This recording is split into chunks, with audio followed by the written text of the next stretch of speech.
Graça e paz, tudo bem com você?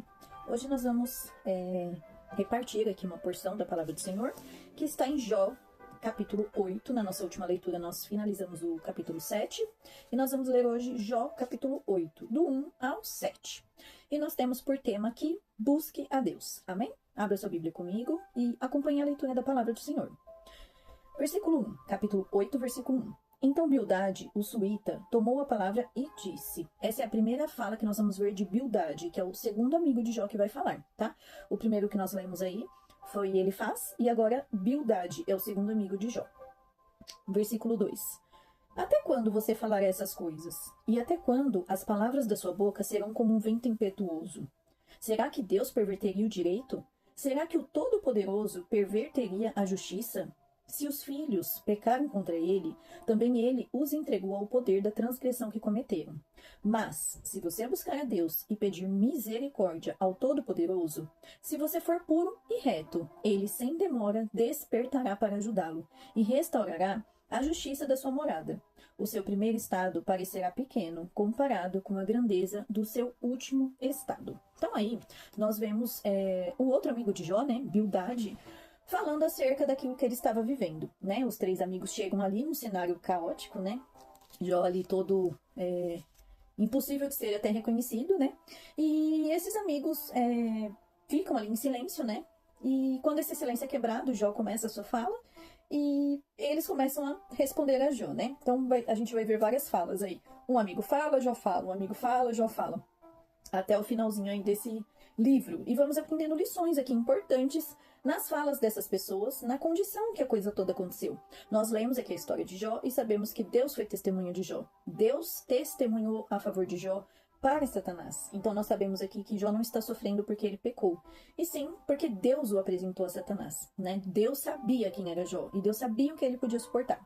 Então ele permite Satanás tocar na vida dele, porque ele sabia até onde ele aguentaria. Jó tinha intimidade com Deus.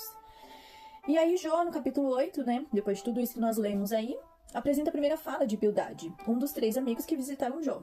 Ele começa afirmando que as calamidades que estão acontecendo com Jó são consequências de seus crimes. Assim como como ele faz, ficava teimando ali que Jó havia pecado, Então eles acreditam que Jó só está recebendo uma punição por algo que ele fez, né? Acreditava-se dessa maneira aí, quando uma pessoa estava sofrendo é porque Deus estava a castigando.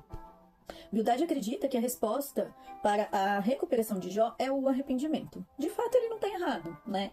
Todas as vezes que estamos em uma situação difícil, basta nos arrependermos e buscar a mudança para que a nossa situação mude. Porém, no caso de Jó, ele não havia pecado para que houvesse esse arrependimento, né? Então, ele estava certo e estava errado ao mesmo tempo, né?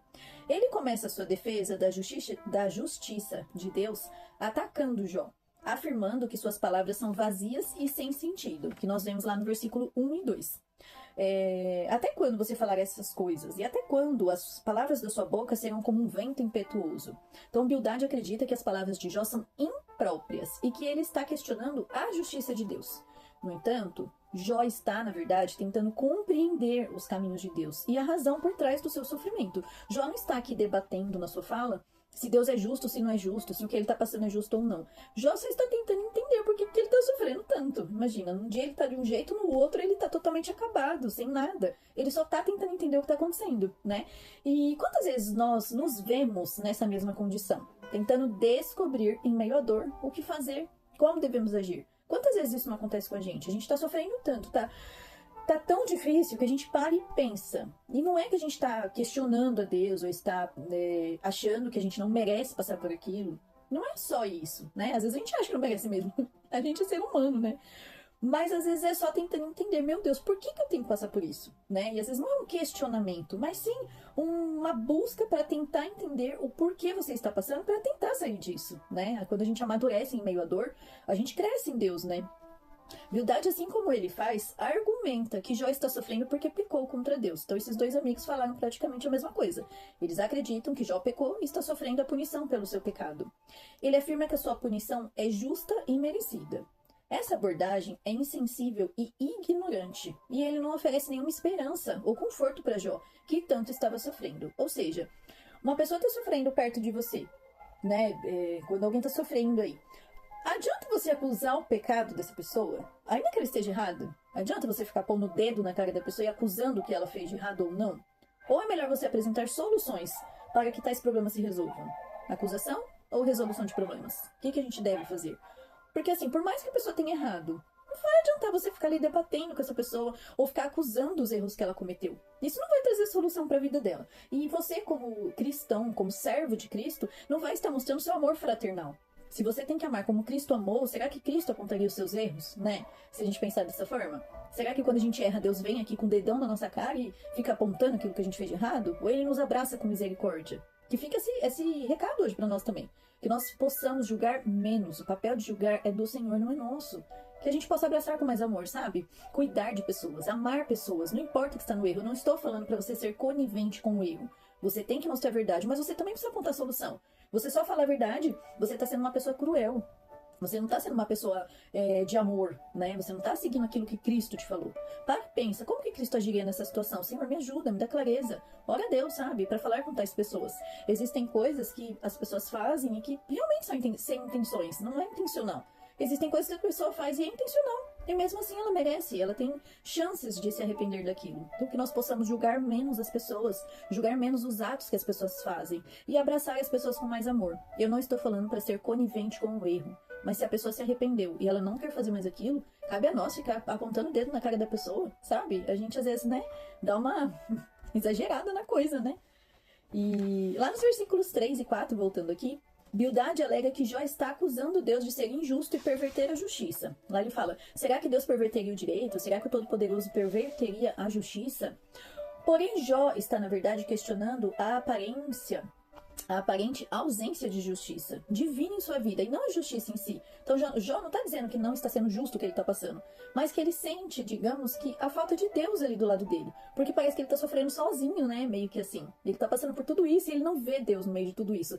Ele vê Deus agindo na vida dele, permitindo que ele sofresse, mas não vê tipo um escape, sabe? Igual a gente leu aqui outro dia, que haverá um escape. Parece que Jó não enxerga esse escape na vida dele. Ele só está tentando entender por que ele está sofrendo tanto, apesar de sua vida justa e piedosa. Nós lemos lá no começo. Volto até aqui com vocês para ler novamente. Capítulo 1 de Jó. Havia um homem na terra de Uz, cujo nome era Jó. Esse homem era íntegro, reto, temia Deus e se desviava do mal. Nós lemos aqui, no próprio capítulo 1, que quando seus filhos faziam banquetes, após os banquetes, Jó oferecia holocaustos por esses filhos. Então ele tinha uma vida reta com Deus. Ele só está tentando entender. Senhor, por que eu estou passando por tudo isso? Quantas vezes nós nos colocamos nesse lugar que já estava, sabe? Deus, por que isso agora? Senhor, por que essa pessoa o Senhor precisou levar? Senhor, por que o desemprego? Deus, por que a fome? Enfim, são N coisas que acontecem na nossa vida. E às vezes a gente está nesse papel de se perguntar, Senhor, por quê? Por que estou passando por isso? Então é isso que Jó está fazendo. Jó não está achando que Deus não age com justiça, enfim. Ele só está assim, Senhor, por que tudo isso? Né? E nós passamos por isso muitas vezes em nossas vidas. A abordagem de Bildade é limitada e falha em oferecer uma resposta satisfatória para o sofrimento humano.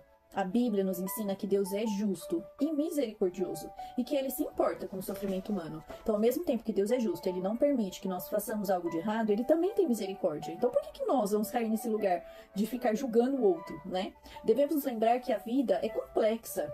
E o sofrimento pode ter várias causas. Então, nesse caso, nós sabemos que essa causa que eles afirmam não é verdadeira.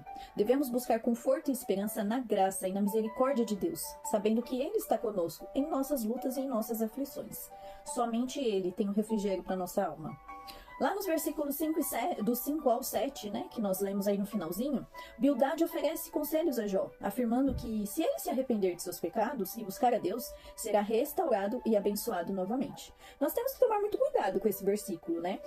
Porque parece que ele está falando assim, se você servir a Deus, Deus vai te dar isso, Deus vai te dar aquilo, né? É um pouco complicado, né?